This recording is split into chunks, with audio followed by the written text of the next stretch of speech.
ये कहता है न्यूटन का गुरुत्वाकर्षण बल का नियम ये कहता है कि कोई दो बॉडी है या कोई दो ऑब्जेक्ट है, ये ऑब्जेक्ट एकदम निग्लिजिबल है, पॉइंट पर है, इसका पॉइंट का मान इसका m1 है, ये हमारा m2 है, और ये दोनों फोर्स एक दूसरे के विपरीत है, ये दोनों फोर्स एक दूसरे के विपरीत है। अगर इस पे फोर्स हमारा ये वाला F लग रहा है तो अगर ये m2 है तो ये n2 लगेगा, और ये इधर से है तो F21 लगेगा।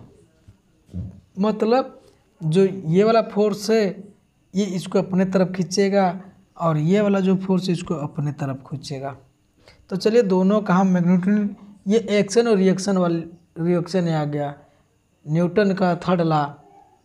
तो ये कह रहा है आपसे, देखिए इसका मैग्नीट्यूड निकालेंगे F12 equal to F21 minus में कर दें, इसका मैग्नीट्यूड हो गया है हमारा F।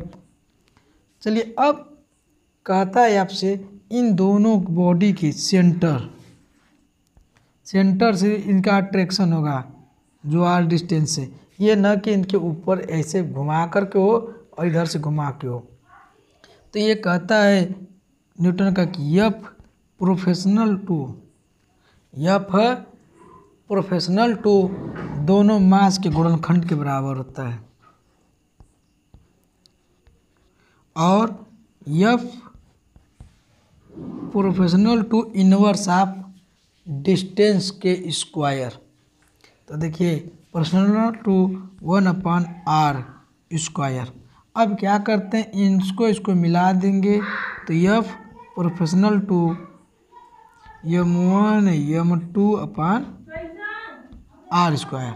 अब देखिए F, अब इसको ले लेते हैं G से, G m1 m2r स्क्वायर। अब ये G जो हमारा G है गुरुत्वाकर्षण कांस्टेंट है। जैसे हम जब इसको हटाते हैं तो कोई कांस्टेंट रखते हैं, ये G हमारा कांस्टेंट है। अब तो ये G का पॉइंट हम लोग मान रख लेंगे, याद रख लेना है 6.67 गुणे 10⁻⁻11 न्यूटन मीटर स्क्वायर पर kg स्क्वायर होता है। अभी हम इसको यह प्रूव करके दिखा दे रहे हैं, G का मान हमारा इतना होता है। अभी हम इसको प्रूव करके दिखा दे रहे हैं SI यूनिट में। चलिए हम अभी अब देखिए, हम ये फार्मूला लिए थे, मेरा फार्मूला यही आया था, फार्मूला तो मेरा यही आया है। इसी फार्मूला से भी हम सिद्ध कर देंगे कि G का मान इतना होता है। देखिए ध्यान से देखिएगा, G का मान हमारा इतना होता है। मान लेते हैं यहाँ पे m1 बराबर 1 kg और m2 बराबर 1 kg, और रेडियस भी मान लेते हैं 1 मीटर। तो हम इसका मान रख दें यहीं पे,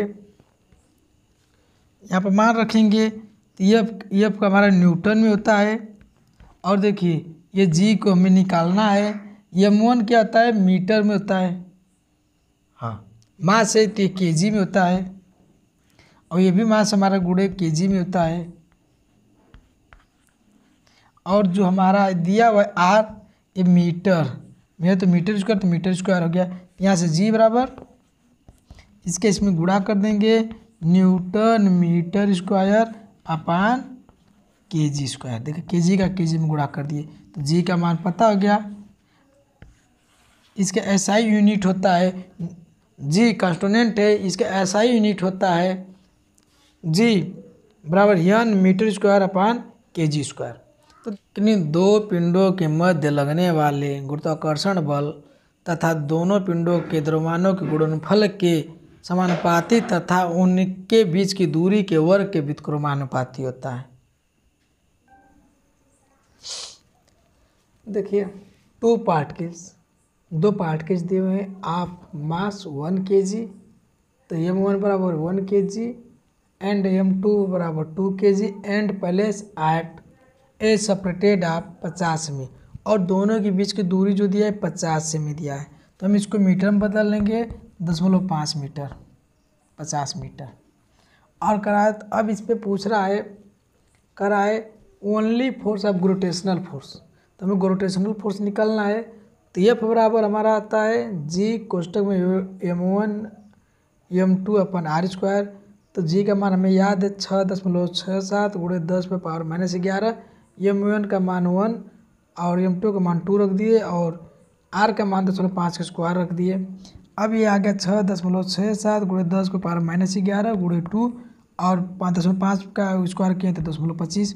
इसको हम सोल्व कर दिए तो हमारा गया 5.3 गुणे 10⁻−10 न्यूटन। क्या गया? न्यूटन। अब इसमें से देखिए बड़ा बेस्ट है सवाल, ये बड़े कंपटीशन की, हाई लेवल कंपटीशन की है और लो लेवल कंपटीशन कभी भी पूछ सकता है। अब ये पूछ रहा है दूसरा प्रश्न इसी में, find the initial acceleration. Find the initial acceleration. Acceleration का फॉर्मूला पता है न्यूटन का दूसरा नियम पढ़े होंगे, F बराबर m में, F बराबर m में, F बराबर m में। हम तो करा है पहला आंसर तो ये हो गया, ठीक। दूसरा करा F बराबर m में, तो हम मास 1 पर निकालेंगे। तो ये बराबर F अपान m1। तब देखिए हम किस पे निकालेंगे? 1 kg पे। तो ये बराबर हमारा हो गया F का मान 5.3 गुणे 10⁻−10। और देखिए m का मान दिया है एक, ये न्यूटन है और ये अपान केजी आ गया। तो इसको भाग देंगे तो इतना ही आ गया, तो मेरा इतना न्यूटन पर केजी। दूसरा आ गया F इसी का कह दिया F2। तो ये बराबर F अपान m2। तो हम ये नहीं दिखाई दे रहा, हम यहीं पे अब इसी पे हम 2 पे निकाल देते हैं बाहर। 2 पे निकाल देंगे तो यहाँ 2 से भाग दे देंगे, और जब 2 से भाग देंगे तो मेरा कितना आ गया?